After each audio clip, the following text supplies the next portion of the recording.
আসসালামু আলাইকুম ওয়া ৰাহমাতুল্লাহি ওয়া বাৰাকাতুহু। প্ৰিয় দৰ্শকবৃন্দ, আল্লাহৰ নবী সাল্লাল্লাহু আলাইহি ওয়াসাল্লামৰ ওচৰলৈ এদিন এজন ব্যক্তি আহিল আৰু সুধিলে যে ইয়া ৰাসূলুল্লাহ, মই আটাইতকৈ বেছি এই পৃথিৱীৰ ভিতৰত মই কাক সন্মান কৰিম, কাক ভাল ব্যৱহাৰ কৰিম।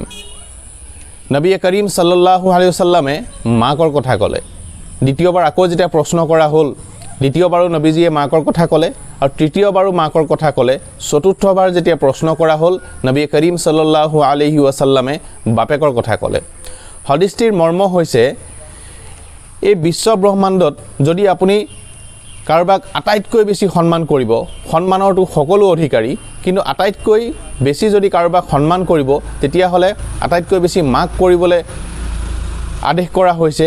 যিহেতু মাকৰ সন্মানৰ ক্ষেত্ৰত নবী কৰীম সাল্লাল্লাহু আলাইহি ওয়াসাল্লামে তিনিবাৰকৈ একেষাৰ কথা কৈছে।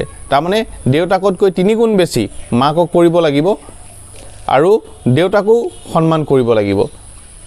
এই কথাষাৰৰ পৰা আমি গম পালোঁ যে যিসকলে বাপেক মাকৰ প্ৰতি অৱহেলিত আৰু বাপেক মাকৰ লগত পিতৃ মাতৃৰ লগত কোনো ধৰণৰ সৎব্যৱহাৰ নকৰে, তেওঁলোক যে মমিন নহয় বা তেওঁলোক যে মুছলমানৰ অন্তৰ্ভুক্ত হ'বই নোৱাৰিব, এই কথাষাৰ নবীজীৰ হাদিছটিৰ দ্বাৰাই আমি প্ৰমাণ পালোঁ।